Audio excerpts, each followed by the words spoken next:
Hello everybody. So we have an awesome panel for you all today, and I know there's a lot of excitement around this. Thank you again to Nina and Talar and all of the Restructured news team. They're doing some really incredible things. So with that, let's get into it. So maybe we just start, give us the lay of the land of your careers. Maybe briefly touch on your backgrounds and early days and how you got into the business. So I started when I was 16 years old. I literally had issues my whole life in academia world. I couldn't read, I couldn't talk, I had a horrible speech impediment, severe dyslexia, couldn't hold a job. And so I thought to myself, well, what kind of job can I get into? And real estate was a natural moment. And I said, okay, this is for me. So when I was very young and I was passionate about real estate, I kind of just dove in.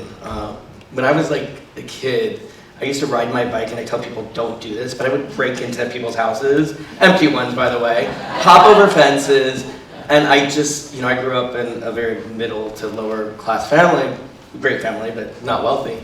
And I always wanted to be part of our world here. And so I used to live in these houses that weren't mine, pretend to sell them, and so it was a very natural progression. And the rest is sort of history. So if Aaron's coming in your backyard, be careful. Yeah, by the way, don't shoot me and don't go into, and note to self, do not hop over fences today in LA. It's not going to work out well, it will not end well, don't do it.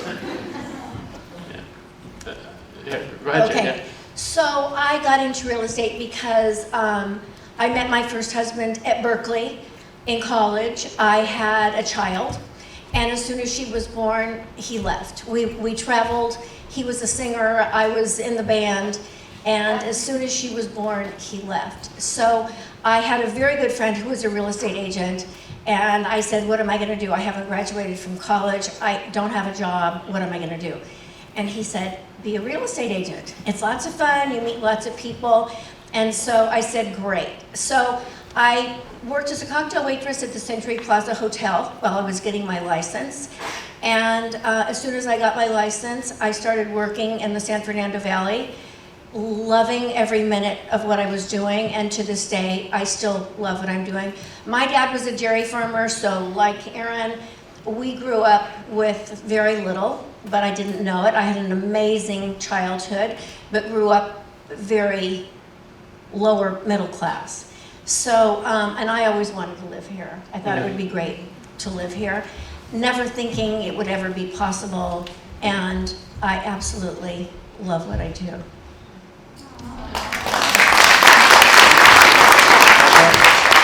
Hey guys, so my story starts, immigrated to America in '94. In high school, I used to sell candy and jeans. great business. Candy and jeans. So whatever, you needed candy that day, you candy. You need jeans. And it's a gold mine to sell both and say that. Or both, I slip with strawberries in the middle. One of my friends joined a mortgage company as a telemarketer, said, hey, they're hiring, they're starting a new company, why don't you come try it out? I could still barely speak English, had a really thick accent. They said, what do you do? What do I have to do? I said, pick up the phone, press a button, they'll call. All you have to do is get the call over to the closer. So, no problem. My accent was so thick, I spoke so fast that most people didn't really understand half the things that I said. So I became really good at just transferring calls over to the managers thought I was actually really good. I had no idea what I was talking about. Obviously fell in love with the idea of, talking to people, enjoying the phone, understanding what a sale is. Became a loan officer. One of the brokers in the company opened up his own shop, gave me an opportunity to open the shop with him. So at an early age of 19 or 20, I got an ability to run an actual company. And from 2003-4 till 2009, I ran a really successful mortgage company. 2008, obviously 7, the business changed. I fought with tooth and nails to keep it open, but at a certain point, I had to say goodbye. And I remember to the date that we bought these, I always talk about this in these events, we bought these trigger leads. Trigger leads used to be whenever somebody runs your credit, even now, when you run your credit, you start getting phone calls. Hey, Joseph, you buying a house? let me refinance you. Let me give you a better rate. So we bought this lead, and I picked up a phone. I called. I still remember his name was Michael Pearson at the time. So hopefully he hears this, and he'll find out he was my first client. Sorry, Mike. Mike Pearson picked up the phone. Said, Dennis, I'm sorry. Hello, Mike. How are you? I said, good. It looks like you ran your credit. Are you interested in buying something, refinancing? He said, no, I'm actually looking for fixer-uppers. I said, okay. What kind of fixer-uppers are you looking for? He goes, well, I'm looking for something that's in distress, something that I could add value to, something that I could add square footage to. So do you mind if I shot from the hip? I said, do you mind if I send something over to you? He said, yeah, no problem, shoot something over to me. I hung up the phone, my partner at the time was leaving already, and I said, Robert, how do I get on their MLS and shoot him some listings? I shot him, I don't know, a handful of homes that looked like they were in distress. He called me the next morning and said, Dennis, I want to buy this house on Lassen. I said, great, I'll meet you there tomorrow. Never shown a house before. Showed the house on Lassen. Lassen had a terrible story. It was a great engineer who put together the whole plan for the metro station in downtown. He lost the contract, shot his whole family. It was a really terrible story. So long story short, there was a $4.5 million loan. $4.5 million loan on this property. Mike bought the property for $700,000, 3.5 acres. I mean, because again, nobody wanted to buy a home that had. Finished the transaction, got a check, got in the car, drove to a house, showed a house, wrote some papers, sent it over, got a contract back, got a check for $25,000. Easy money, okay. I called Mike after the deal. I'm sorry guys, I'm dragging this out. Called Mike the next day after I got the check and said, Mike, thank you so much. It was great working with you. He said, hey, I want to buy another one. Okay. So I sold him a house in Studio City. So long story short, I fell into it. I'm happy that I did. I love the people business. I realized right away that standing in front of a person and looking them in the eyes and actually doing a transaction face to face is a lot easier than the phone. So that's, I guess, my story.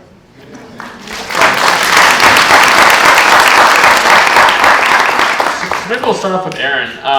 So you're the CEO of AKG Christie's now, team of almost, I think, around 200 agents or so. You have your own clients, and then you're also managing a huge team. So how do you think about balancing both of those things, making sure the clients are feeling taken care of, but then also supporting all of your agents that meet with you? So it's not easy. I think everybody who runs a business knows that time management is super complicated. We actually went from a team to a brokerage, so that was a big change for me personally. I didn't know how to manage that experience, nor did I know what I was getting into. I feel like in life, a lot of times, life just comes at you and you make a decision. You're like, oh my God, wait, where am I? What happened? Much like you, a lot of the first couple deals I did, you know, going back, I had no idea what I was doing. I didn't even know how to write offers, show houses. I didn't even know what literally selling a house was meant. And I kind of feel like when I started my brokerage, I had to learn what that meant and I had to define it on top of, you know, managing and helping our clients and sell and doing our best to, you know, be what I call in a service industry. And I think at the end of the day, what I've learned is when I wake up in the morning, I call it be of service. Like, how can I be of service to my clients? How can I be of service to my partner agents? And how can I be of service to the community? And when I do that right, my day just falls into place. And I prioritize who needs me the most at that moment in time, what deal needs me, what deals need to be managed, what deals do we need to reel in, what partners do I need to help at that moment in time. And the reality is, we have no idea what our day looks, because I wake up in the morning and I look at my calendar at 8 a.m. and I think I have a schedule, and by 9:30, it's the exact opposite. I'm going the opposite way. I'm going from Brentwood to, you know, Encino back to Beverly Hills. And that's just part of being in the real estate world. So I always tell people, like, flexibility, being able to, you know, do what is needed at that time, and most important, like, take care of yourself, take care of your people, and make sure that you're living in that authentic moment of, like, here and now, because it changes every minute. You know, if somebody calls you on you know, you have an appointment, somebody calls you on a $35 million listing and somebody needs you else. I mean, you guys know this, there's no way to judge our schedule every day. And so you just do the best you can, work hard, take care of yourself, and take care of others as you go. I think what you're hearing from all three of us is my first deal, I was sitting in an office, did not know how to write an offer, did not know how to show a house, and they put me in this office and said, you have to sit here and wait for the phone to ring. So my daughter, 2.5 years old, was sitting on the floor. The phone rang and someone said, I want to see this house in Van Nuys. So I ran out to this house. There was a lockbox. I opened the house. It was a Los Angeles newspaper delivery person. And he was alone. And he said, you know, I really want to buy a house. I'm getting married. I really want this house. And I said, okay, you know, come in. He said, okay, I want it. Now what do we do? I was like, oh my gosh. So at the time, it was not an 8-page offer form. And I said, well, just write this up. Didn't ask him if he had the money, if he had the down payment, how much he was going to put down, nothing. And so all of a sudden, we have an accepted offer.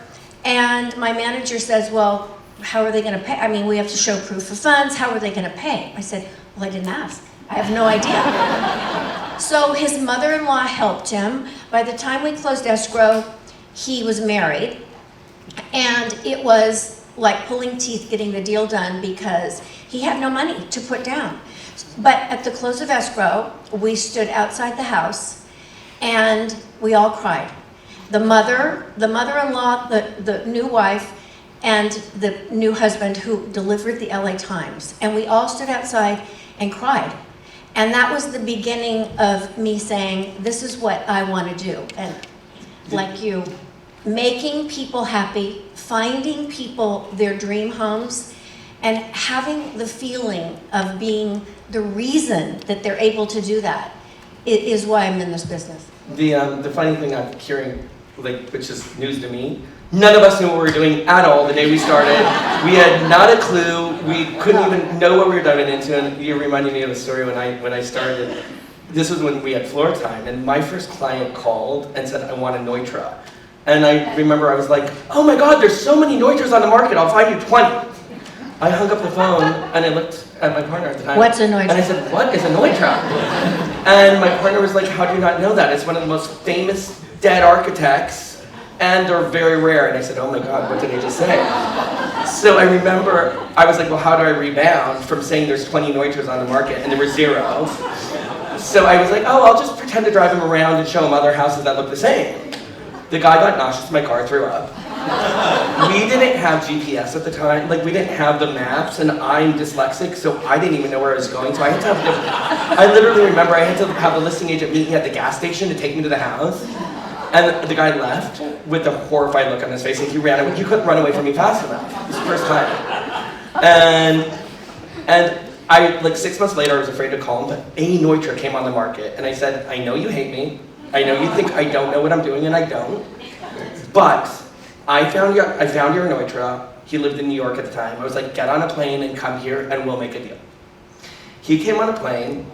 We sold that Neutra, and that one person, and this is how interesting life can be, that one person introduced me to every celebrity, not every, a lot of celebrities, a lot of fashion designers, and a lot of people in the art business. And that one first sale started my trajectory into this architectural niche, which was my niche for a while until it changed. And I'm so grateful for that one moment, and your one moment, and your one moment, because those one moments led us to this stage today. Yeah. 100%.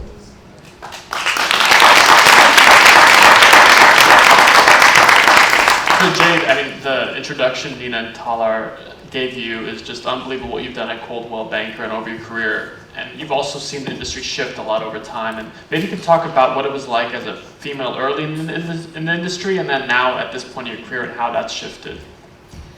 Well, you have to make everything work for you. And when I first came into the business, there were a lot of men in the business, and I knew nothing. And between being a woman and not knowing anything, it was a really rough start. But I think in our business, the most important thing that we have is our knowledge. And when you're first starting in the business, you don't have that knowledge. And it's very, very important that you study and that you know what you're talking about and that you know more than any other agent when you're going on a listing appointment. And I think I learned that very early on.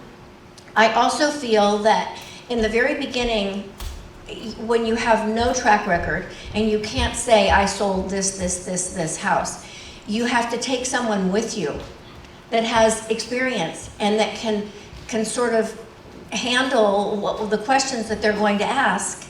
And so you know that you're going to be covered when they ask the difficult questions.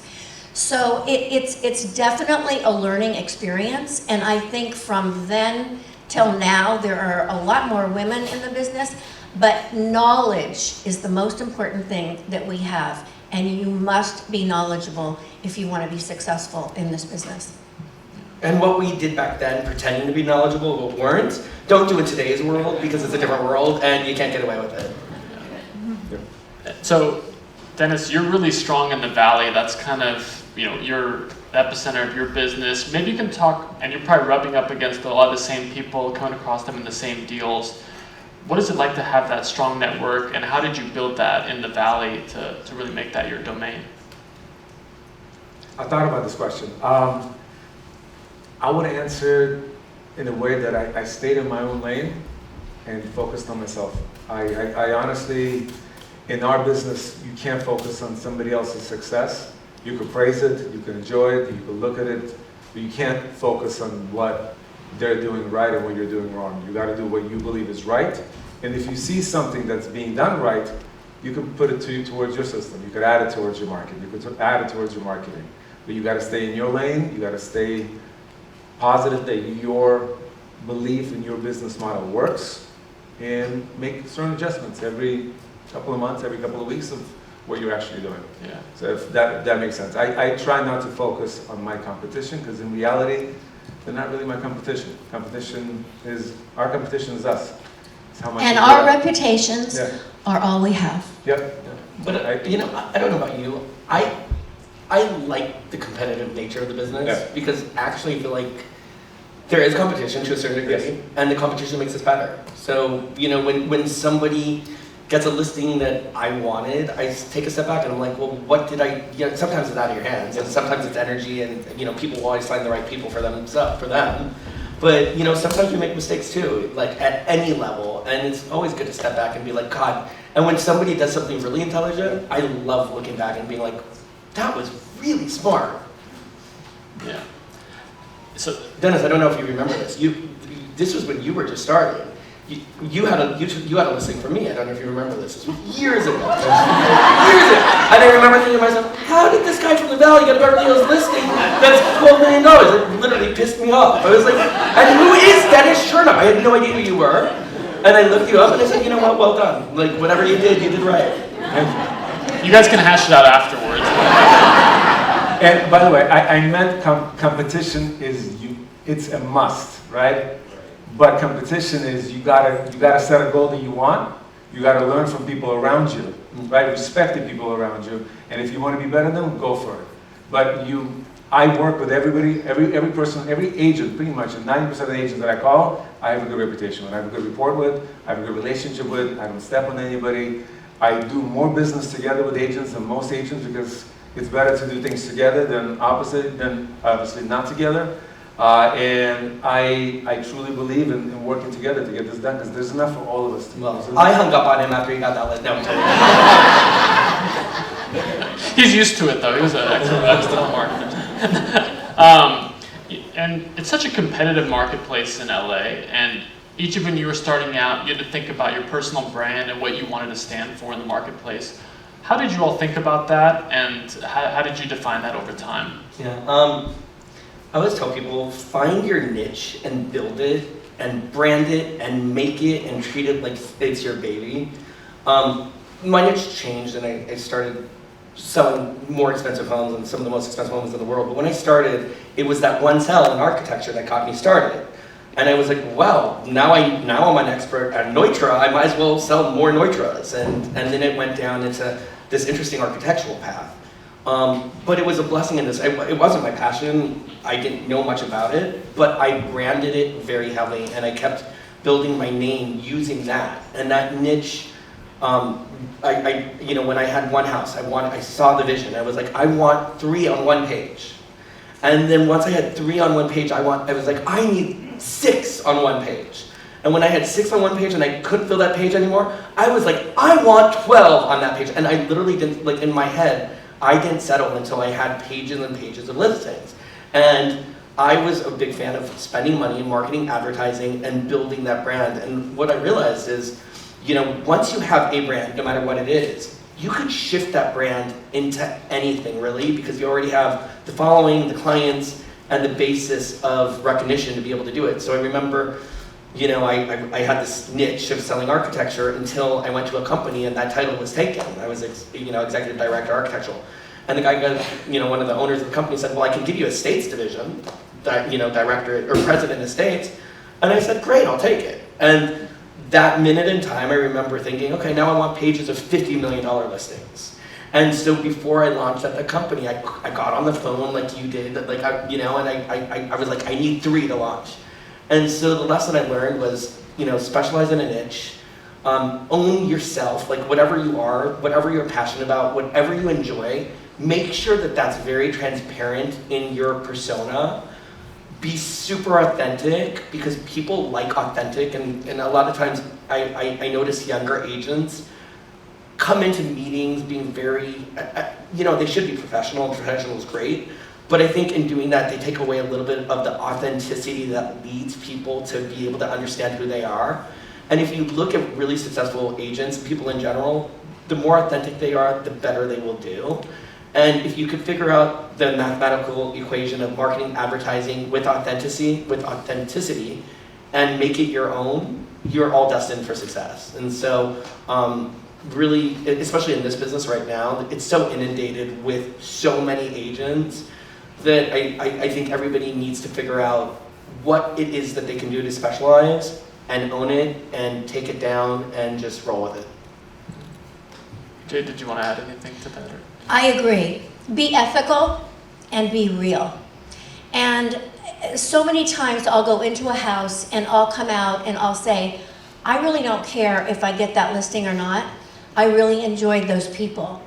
And I mean, if you really enjoy what you're doing and if you really enjoy your conversation, I think you're going to get that listing because you do connect. And I was very against name recognition and putting my face on everything. And my husband said to me when I first started, and we started together, I started in the business in 2001 with my husband. And I said, I don't want my face on my card. I don't want my face on anything. And he said, that's absolutely not the way to go. People have to be able to relate to you. You have to walk into a house and they need to see your picture on something. Well, I'm now on the playbill, and I have been for years, and my husband said, we're never gonna give that up. And people do. I mean, I am recognized because of that silly playbill, but it really does get you in the door, because people will say, I've seen you. I've seen you on the playbill. Where did I see you? I know I've seen you someplace. So face recognition and branding yourself is very, very important. And I think, also the connection, and as Aaron said, you need to be real.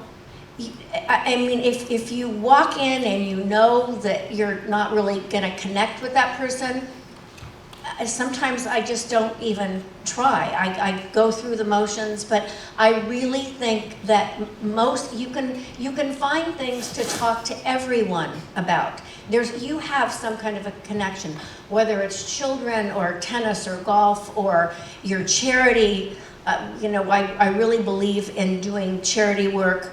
I love children's charities, and I've met a lot of people through charity work, and it pays off because you're supporting whatever your charity is, and it is great for business. Adam, where are you?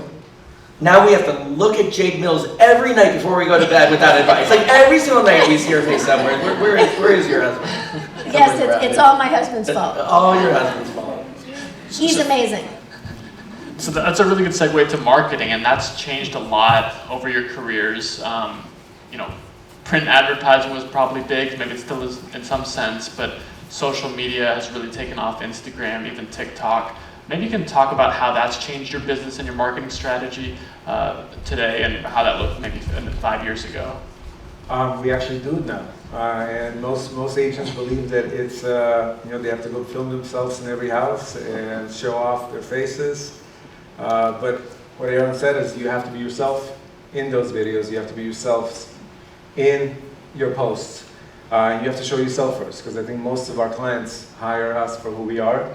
They hire us for what we stand for, and our business has changed substantially because of our team. Our team we follow a systematic way of posting. We follow a natural way of posting on, you know, between Instagram, Facebook, TikTok, and we truly stand out because I think our business is multiplied by how many agents are on our team. You know, so I always tell my clients when they hire me, when you hire me, Barrington, who's sitting here, this good-looking man here, Barrington is going to post your house on all of his social media. Chase, you know, Mel, Cam, all of our listings are getting multiplied times 12, times 13. It's pretty much, when you hire Dennis, you hire 13. When you hire Aaron, you times 200, right? Jade, I don't know, 1,000. Yes, 1,000. So it's social media has become the most important part because we get to touch more people faster than ever before. Before, you know, this is really interesting. I co-listed a property in Encino with a gentleman from Los Angeles. He called me 2 days ago. The house is not selling. He said, "Dennis, are you doing the old-fashioned marketing?" I said, "What is that?" He said, "Well, are you going to go door knock around the neighborhood?" My first thought was, "Well, are you going to do anything? Right? Are you going to do it?" But then my second thought, I said, "Why would I do that?" And he said, "Well, the neighbors need to know about the house." I said, "The neighbors know about the house."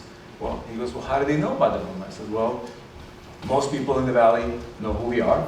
Most people in the Valley follow our social media channels. Most people in the Valley, agents, owners, see our print advertising. They see our social media advertising, and they also get our paid ads on social media. So I don't need to go door knock their homes because I do a lot more, and I get to touch a lot more people with one simple post on my social media, on Facebook, on Instagram, and TikTok. So we get to hit thousands of people in 1 second versus me spending 3 hours and hitting 10 doors and getting 10 contacts in 2 hours.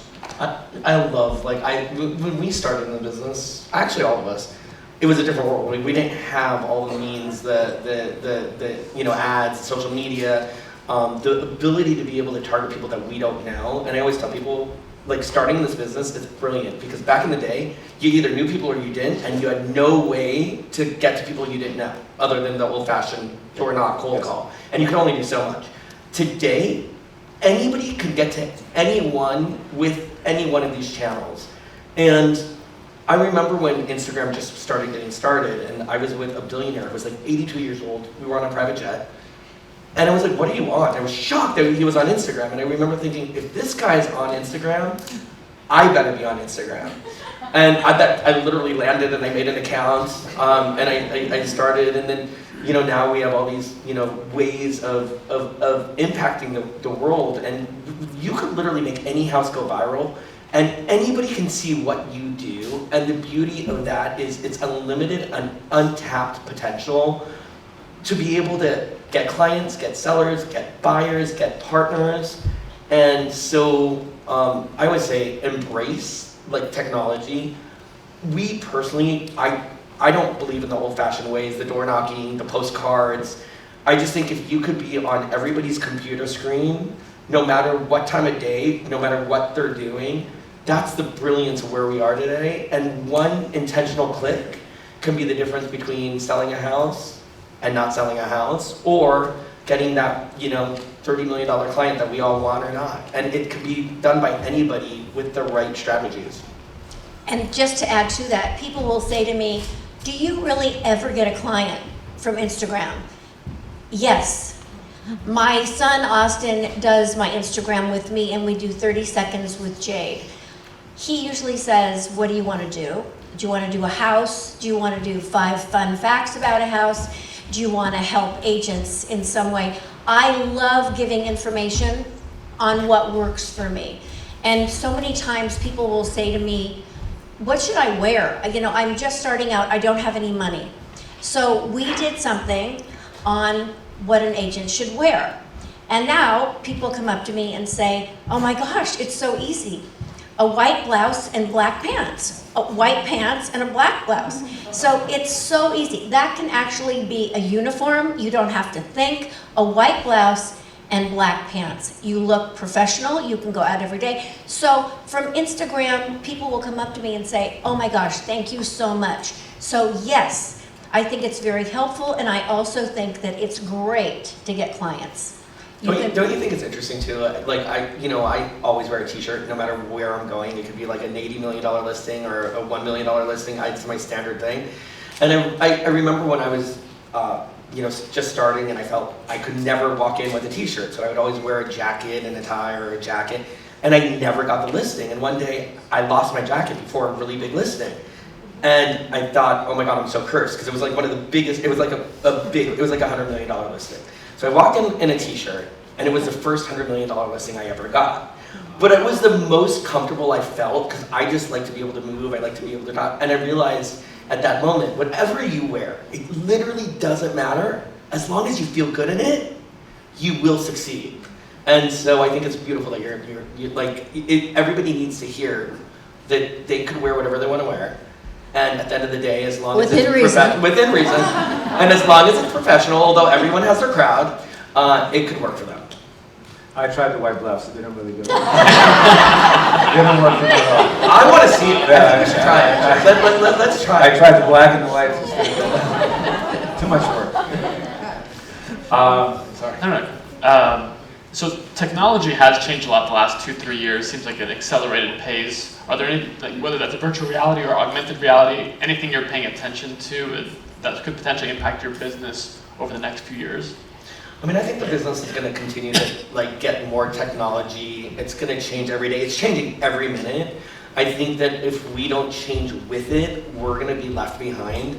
Everyone's talking about AI and where it's going and the curation of AI, and there's all this talk about, will our job actually be a job in 10 years? And my answer is yes. Of course. We will always be here because of the emotional aspects of what we do, and people need us. And there's so much nuance to selling real estate. We're not, do brain surgery, right? But we have a very important job for people. I think as technology grows, the science of what we do will change, and it has changed. When we started, there were those books to sell houses. Everyone looked at the LA Times, right? Now everyone's online. Everyone sends me, and I think this is an example. Zillow and Redfin, when a client wants to see a house, I don't know about you guys, they send me Zillow and Redfin. They don't send me the MLS, which shows me Zillow and Redfin did something right. And I even go on Zillow to look at houses because it's easy for me, and I can Google it and it's there. There will be new technology, AI programs, ways to get to buyers, ways to get to sellers, ways to make our systems easier that will make us more productive. But at the end of the day, I always tell people, watch, learn, and study, and be one of the first to change with the systems, because if you don't, you're going to be left behind. And if you're not there yet and you're just starting, be sure to partner with somebody like Jade or any Dennis, any specialized agent that is at the top of their game, because their systems and formulas are going to be in place to help you succeed. But don't get rid of your system. Don't get rid of what works. I see a lot of agents in my office, around us, in my sphere. Something works, but they want something better. Don't get rid of what's working. You could add, try, but if your system works, if you're making money, if you're making transactions happen, if you're getting calls, if you're meeting people, don't change it. Even if it's a little postcard. Even if it's a postcard, absolutely. Even if it's a postcard, even if it's letters, whatever you do that actually works, add to it. Do not take that away. I found out today from my office, I haven't sent a postcard out in 69 days, right? And I said, why? I asked my team, and they said Yana took it off the board. We started 69 days before. There you go. So I said, well, why do we get away from something that actually works? we were getting calls regularly, we are getting phone calls regularly, but why take something away when it was already in play? It was a system. We knew how much we were spending. We knew what our ROI was approximately. Don't get rid of what if it's working. Add to it.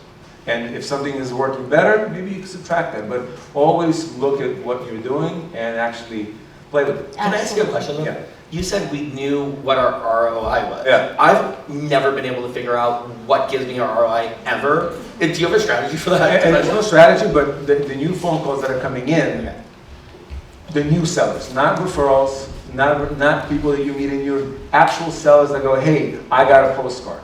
And the last month, it's been slower than usual. We're getting a lot of referrals, thank God, but the actual cold calls are not coming in as much as we were getting before. So I said, what has changed? I asked the marketing team, so what are we not doing that we did before? We took these two items away. Why?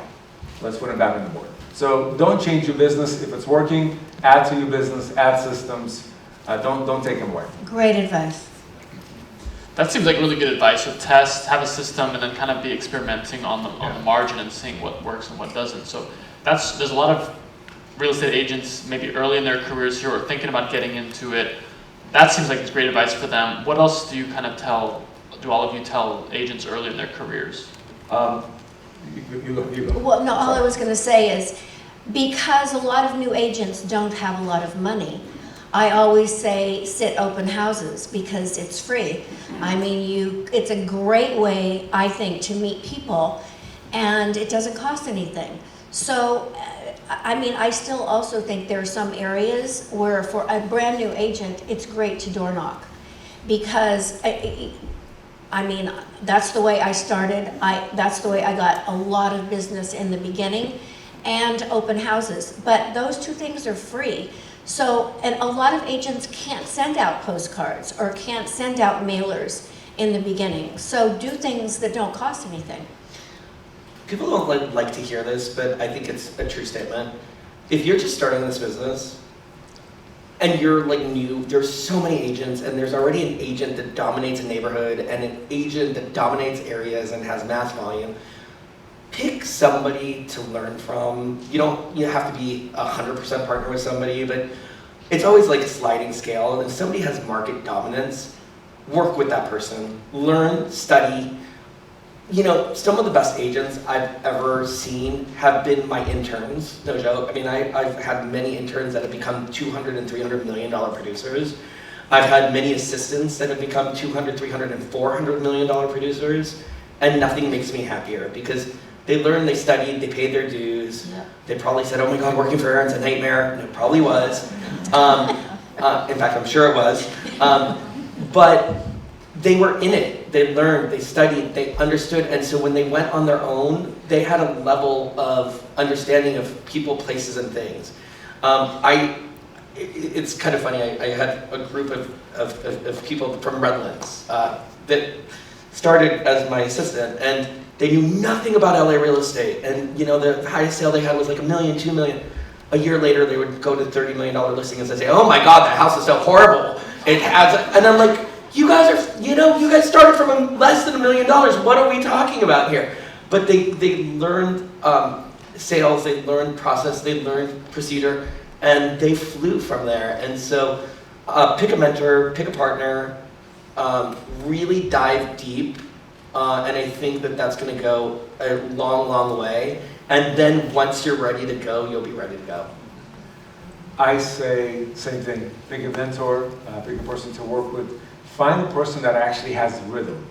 I call it rhythm in real estate. What does that mean? That means a person who's always busy. The most successful people in real estate are never sitting in one place for longer than 10 to 15 minutes. We're always running, always. If you can find somebody who's always running, you're going to learn their pace, you're going to learn their rhythm, you're going to learn how they talk, you're going to learn how they handle issues, how they handle problems, how they solve problems, how they handle happiness, how they handle checks. I got a check. Great, next, right? We have the saying in the office, next. It's done. By the way, do you guys, so I have a feeling we're all the same. Yeah. when I sell a property, I get sad. Like, some people celebrate, and I'm like, oh my God, I got a check. I'm like, oh my God, I have no inventory, I need to go get it. It I'll literally never do another deal again. it literally devastates me to sell a house, and my staff thinks it's so weird. They're like, and it could be any price house. If I sell a $50 million house and I get a check, I'm like, oh my God, I just lost a $50 million house. I literally look at the loss versus the check, which keeps me going, because I'm always like, okay, I need to get my next $50 million house and replace it. Are you guys that way? Or At the close of escrow, I think that's the last deal I'll ever do. Me too. Every time. I don't have that problem with 50 million listings. Well, that's not the bread and butter. Yeah, but what I'm saying is, if you're gonna learn to be successful, you cannot do this on your own. You can't. Correct. You can't, especially if you're not coming from sales, especially if you're not coming from a business that runs, and the business takes you here, there, and you gotta somehow, some way figure out, okay, well, you said earlier, I'm gonna handle this because this is more important today. And you know, this guy is gonna be upset at me, but I know how to handle him tomorrow. I'll call him and say, you know, I'm sorry, I had a busy day. I hope you understand. He'll get it because he needs you. You gotta figure out a way how to be around people who will help you be successful and who you can actually mirror. Because most agents, I'll give you guys an idea. My team, we're in the office every single day, 8:30, 9 a.m. We're working, no matter what. We have 100 agents in our office. There's only 11 agents who are on my team are in the office. Period. What are you guys doing? Where are you guys? What's going on? You're not making sales out of your house. You can't. You gotta be around people. You gotta be around decision makers. You gotta be on the phone, and you also have to be listening of what's going on in the office, because if you're not, you can't learn. You really can't learn. Well, Aaron and I are very busy right now too, but in a different way. Yeah, that's true. I always say too, set a goal for yourself. Like, I remember my husband, who's a banker, one day said, what's your goals? And I remember I looked at him and I said, what do you mean, what's my goals? I have no idea. I said, real estate. It's gonna come when it's gonna come, and it's not gonna come when it doesn't come, and that's the business.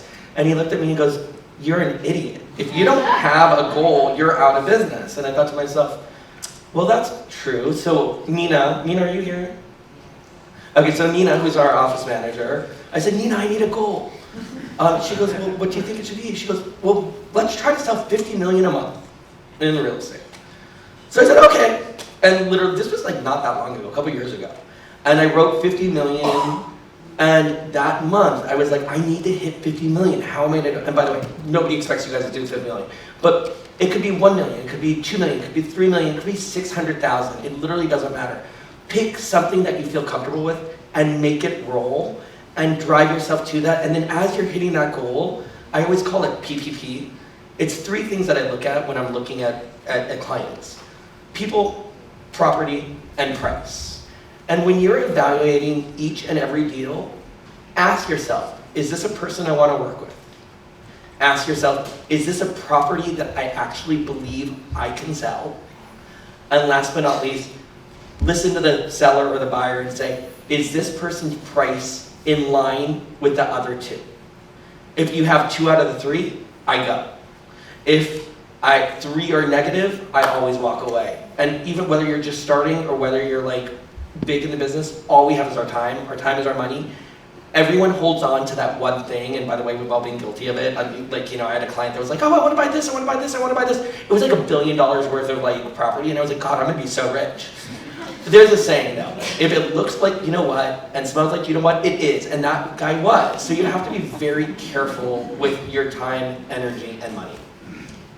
The other thing is, visualize what you want and hold that in your mind, and you will achieve that. And my mother told me that growing up when we had nothing. Visualize what you want every day, every night, and you'll get it. It's so true.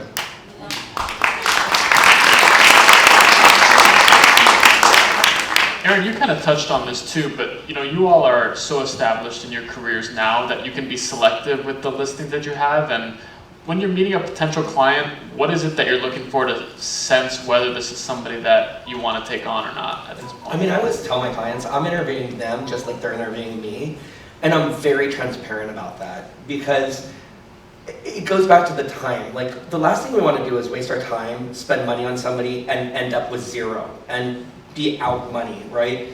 And so when I'm listening to a client, it's an energy thing, and you have, life is energy, and you have to say, is this a person that will understand me, and will I understand them, and can we work together? You don't have to be best friends with people, but you have to have a mutual respect. 2, they have to have an understanding of the marketplace and be willing to listen, because at the end of the day, we really do know what we're talking about. And then if everything feels like it's in alignment, the truth of the matter is, sometimes you're right and sometimes you're not right, because you never know how life is going to go, and you never know whether you're going to get lucky selling your house, whether you're not, whether the price is off. I mean, we could use our instinct and our knowledge, but sometimes luck happens, sometimes luck doesn't happen, especially at the high end. But it goes back to finding your people. Like, you just want to find the people that are going to get you, that you're going to understand, that are going to understand you. It's a spirit. It's also selling houses. People don't realize this, but it's a spiritual energy too. And somebody has to have that alignment and want to sell. And I remember I was interviewing with this lady who had her house on the market for like 5 years. 5 of the top agents had it. It never sold. And if you see a lot of the top listings just pass from Jade to me to Jade to Kurt to Drew, and they never sell. And you have to ask yourself, is it the agents or is it the seller? And 99.9% of the time it's the seller. And so I remember I talked to this one owner and I said, listen, obviously you're not selling your house because you don't want to sell your house. Because if you wanted to sell your house, it would be sold. So let's figure out what's your block. Like, what are you in? And it just so happened that this person was attached to their home because it was a significant house. They had a lot of parties there. It meant the world to them. They grew up there, they grew up. And I said, in order for me to sell your house, you're gonna have to take a trip. I don't care where you go, but get out of the house, go to Europe, go have fun, don't think about the house, and I will get your house sold. And this is after 5 years. Within 2 months, we had the house sold. And she actually took my advice, she detached, and she moved. So I think everyone needs to realize what we do has a spiritual and analytical side to it, and both have to be in alignment to work. Dennis or Jade, did you? I don't remember the question. By the way, I started losing the question too. I was like, where am I going with this? You can answer any question you want. No, I mean, it was around, when you're more established in your career, you can be a little bit more selective about the listing that you take on at this point. So what are the kind of things when you're meeting a potential client that you look for? I think we talk about this in our team all the time. We call it pain. It doesn't have to be financial pain, but we look for why are you selling? And of course, I want to connect with the person. I want to be able to, I want to work for the person, right? And I want to have a partnership with the seller who's selling the house. If you don't have a partnership, if they're not going to listen to you, if they're not going to follow your instructions, the price is off, and there's no mutual connection, it's never going to be a good transaction. And it's never going to work. But for me, I try to go to as many appointments as possible and ask the question, why are you selling? Right? And if the answer is, well, I want to see if I can get the right price, probably I'm not the right person for that house. Especially in today's market. Especially in today's market. If I hear I'm getting a divorce, absolutely. Whoa. Sign me up. That's a good one. If I hear, well, we got a better job in New York and we need to move in the next 30 days, let's sign me up right now. So for me as an agent, I want to get to the connection of why, right? It's not a connection of, obviously staging and getting the house ready and everything else, but that's very important. But for me as an agent and as a person who's going to guide them through this transaction, I have to understand how much I could push, how much I could leverage, how much I could, where are the buttons here? And for me, the why and the pain is the most important part of the interview. And if the why is not there and there's no pain, pass it on to somebody else. So if there's not death or divorce, do not call death. Do not call it. Death and divorce. Well, I agree with Dennis, and I think that's very true. But I also, I say something when I'm at the listing appointment, and I say, I want to do this with you. I want this to be a team effort here. I want you to help price it. I want you to tell me what you want as far as when I leave here, how do you want to connect with me? Do you want me to text you, email, call you? Because these are really, really important things to know up front, how you're going to communicate. And I really feel that if I feel like we can be a team, that's going to be a great listing. There are some times that I leave and I think, I'm going to try to refer them to somebody else because this is never going to work. And I think it is true later in your career, or when you have quite a few sales and closed escrows, you don't want to take everything because you know how painful it can be to advertise and to spend your time and your money if they're not real sellers. Yeah. It's such an emotional journey, it seems like, that you really have to be in tune with them on that. Is something I've heard from all of you. So shifting to today's market, definitely a lot of changes in the last year and a half. Interest rates have gone up a lot. Measure ULA has affected some certain properties in Los Angeles and putting an extra tax on transactions. Entertainment strike has also had an effect. Stock market's been volatile recently. What are you hearing from your clients today in different pockets of Los Angeles, and how is it affecting you? Yeah, it's a really tough market. Probably one of the hardest markets I've worked in 26 years. We're seeing that a lot of sellers just can't afford to sell because their interest rates were so low that they can't give that up for the high interest rates. And then we're seeing buyers can't afford to buy because interest rates are so high, and then the media is not helping, and then Measure ULA is also not helping. But look, at the end of the day, I do think it's a moment. I think it will pass. It will. It will. I think it will be bigger and better than ever. But I always tell people that, you always want to do what works. And you always want to reinvent yourself. And no matter what the market condition is, you could succeed in any given market at any given time. Right now, our numbers are down, but only by 20% maybe. So it's not the end of the world. And what we're doing is we're really finding the people that really do need to sell for a reason. There will always be transactions that need to happen.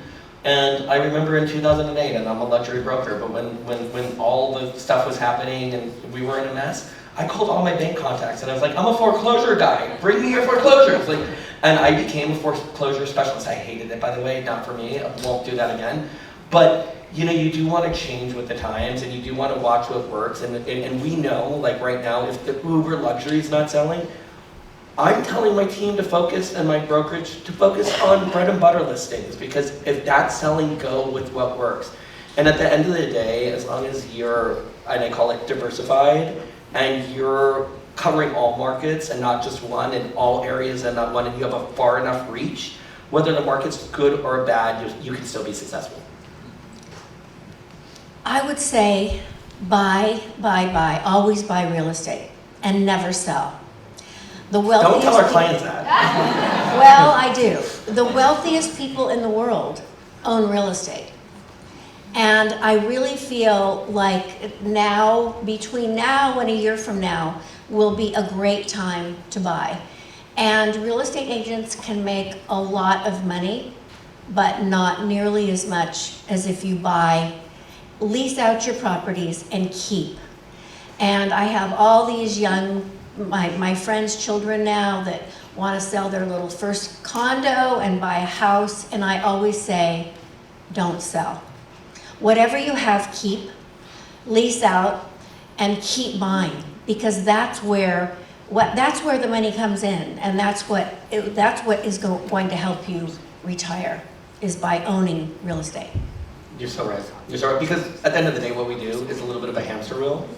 You're always running, you're always spending a lot of money. Even when you're making a lot of money, it comes in, it comes out. So the only way to protect that money is to pocket it in property. Buy. And buy, correct? That's her secret of actually taking listings. Do not sell. Well, most people have to sell, so they'll sell anyways. They'll actually like her better after she says that. But it's really actually true. If you tell a seller to not sell, they'll usually trust you right away and sell. That's Jade's secret. That's what I just said. This is why she sells so much. Don't sell. Hold that whole listing.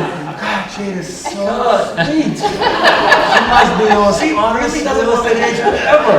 Well, we need to be honest too. Yeah, we do. No, and actually, I mean that too. I say 100 times, 10 out of 10 conversations that I have with clients, I go, "You sure you don't want to lease? Why not?" And they'll say, "Look, I need the money. I want to put it somewhere else." Okay, no problem. I feel that way, so I'm with you 100%.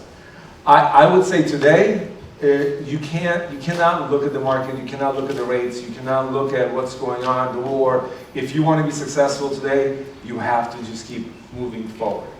I bring this example every single time I speak or I meet with agents, new agents. I entered real estate market in 2009, where most successful agents were not doing anything. They were sitting and going, we're fucked, excuse me. Nothing is selling, we can't get listings, everything is over, market is upside down, there's no LTV, LTV is too high, loan to value means that property is worth less than what it's, worth less, yes. Short sales, REOs, everything else. I got in the business out of picking up two phone calls and selling 2 houses in 1 month. I came into KW, I got on the phone, and I was the #1 agent at KW because I did not know better. I didn't pay attention to what they were doing. I just dialed, called, and looked for people who needed my service. So that's the only secret. Secret is not to dwell on what everybody is doing around you. The secret is to go, what's your name, sir? No, behind you. Michael, can I help you with real estate? Sure. Right? George, can I help you with anything? Are you looking for anything? Are you looking to sell? Yana, Gina, right? The goal is to ask. If you ask enough questions and you approach enough people, somebody somewhere is going to need your help. But if you sit and you go, we're fucked. We're fucked. Nothing is going to happen. I'm going to take a year off and come back next year and expect to be in the same position that I was a year ago. That's never going to happen because somebody else, younger, more aggressive, is going to take your spot because he or she did not see what was going on in the market. And by the way, it's so like, when you watch it, like I stopped watching the news the past 2 weeks. Like I can't watch the news. I don't know about you guys, but it literally, like if I watch the news before I go to work, I get depressed, I get upset, and I get anxious. So to a certain degree, I hate to say this, in today's moment, ignorance is bliss sometimes. And like, so if you have blinders on and you're like, I'm gonna be successful today, I'm gonna sell a house, I don't care what is going on in the world, you're gonna sell a house. You're gonna sell a house. You're gonna sell a house. You're gonna meet somebody who has the pain to transact. That's it. You're gonna meet somebody who is gonna need to sell or to buy for whatever reason. You know, but it doesn't have to be pain. You could just pain. I'm calling pain to me is a need. Yeah, not pain, not a financial pain. Pain is I gotta have a house. You know, we sold a house yesterday from a guy who overpaid, and we told him you're overpaying, but he had to have that house, right? He had to. He wanted the house. He wanted it, and we said, hey, are you sure? It's a little pricey. I'm getting married. I want it. Let's do it. Done. Have at it. So just look for the right people at the right time, and you'll always be successful in this business. That's my take. I have one quick story. Yes. So I live in Truesdale, and one of my neighbors called me about 9 years ago and said, I want to sell my house. And I went to her house, and I said, why do you want to sell your house? She said, because I want to move to a condo. I need to bring my expenses down. And we talked and we sat there for a while. I gave her the price, then we looked at the condo prices, and I said, you don't want to sell your house. I said, pay your gardener, pay your landscaping, and stay here. You don't want the capital gain, you don't want the homeowner's dues, just wait. I'm sure that Truesdale is going to go up. She didn't sell her house. Her house at the time was worth $3-ish million. Her house is now worth probably $15 million. And she has referred me 12 clients because I told her to do the right thing. So Jade is so consistent. She tells everybody not to sell her house. It's so consistent. We have now got your thing, we have it down with you. I don't know if I go an appointment after you, what you said. I'm going to be like, did Jade say not to sell your house? You're going to have to say, don't sell the house, I'll pay for your rent and your mortgage. I don't have a mortgage for you. Let's just call a conversation. Yeah. So it's not interest rates, it's Jade causing the inventory shortage. Awesome. Well, we'll want to take some time for Q&A from the audience, and I don't know if there's a mic passed around, but I think there's a mic back there. But, okay. But I can hear you and I can repeat those. Yeah. So on the 2023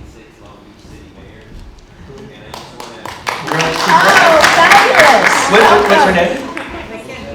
Sorry. Okay. Passed. Congrats, by the way. It's amazing. And thank you for coming. Yes, thank you.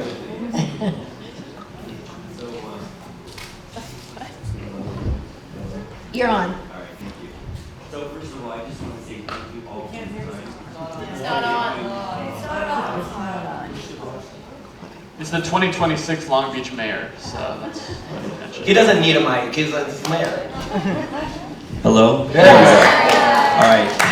So first of all, I just want to say thank you very much for your time. So Okay. thank you for sharing your language barrier. Thank you for sharing your learning disability. And Jade, thank you for sharing your classiness. I've been watching your poise the entire time. You exude class. Thank you so much. I grew up on a dairy farm. So now I have 2 questions because this is a Q&A. Thank you, so I'm going to respect that. So the first one is a fun question. And then the second one is the genuine question. So, and the fun question will allow you the time to think. But the fun question is sushi or tacos? The next question, the serious one, is if you had the ability to change one thing that is currently broken in the real estate industry, what would that be? The clock is ticking. 60. Dennis, go first. Sushi. And what would I change? You know, communication with agents. I would say that's the biggest thing. From nobody picks up the phone anymore. Nobody talks anymore. Every negotiating deal is now is somebody texts me something aggressive, and I go, please call me or let's connect. Nobody wants to talk on the phone. Nobody wants to. It's very difficult to deal with agents who are afraid to communicate via phone. That I would change. Call people. Every problem, every issue, every negotiating problem could be solved by an actual phone call. Most emails, most text messages destroy relationships and destroy negotiations. So I would say that. Sushi. I just got food poisoning from tacos. So sushi. And I agree, communication is so important in our business, and with our peers, with the other agents, I think we do lack some of that. I also have a real problem with these people coming in and filming our listings without permission. I mean, I feel like if you ask permission and we are able to say, yes, we spoke with our sellers, come in, video, put it on your Instagram, but to come in and not ask if it's okay to video something is just terrible. So I'm tacos. I just love them. And crispy ones, by the way. Anything fried. I feel like our industry is based on a lot of yes men, yes women. So people tell clients what they want to hear rather than the truth. And I think we need to, as a community, stop doing that. And I think we need to uphold ethics and honorability and truth. And if we know a house should be listed at $800,000 and somebody prices it at $1 million just to get the listing, they did it wrong for them, they did it wrong for the house, and they did it wrong for the community. And I think we need more education and more, I almost want to say more upbringing, because there's a lot of agents out there, and I think we're easily replaceable to a certain degree. So if we or you come into a listing and say, look, we think your house is worth $800,000 and that's a legitimate number, somebody will take it at $1 million, but $1 million it's not going to sell. And so I just think we need more education. I think we need more training. And I think that we need to understand that what we do impacts lives, and it's a great responsibility.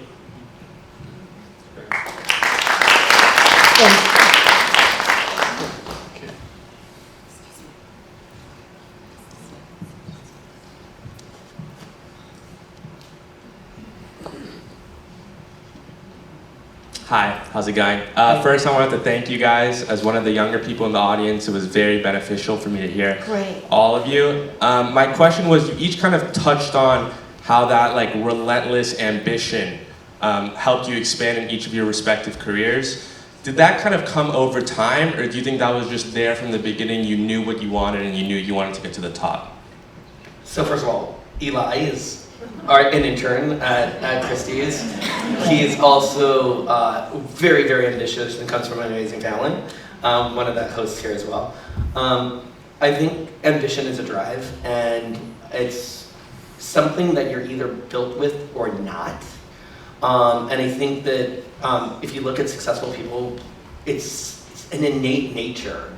And something drives everybody, and what drives everybody is different things. Because my dad was a trucker, I grew up poor, so I always think of my family as being poor, which drives me to want to make more money, right?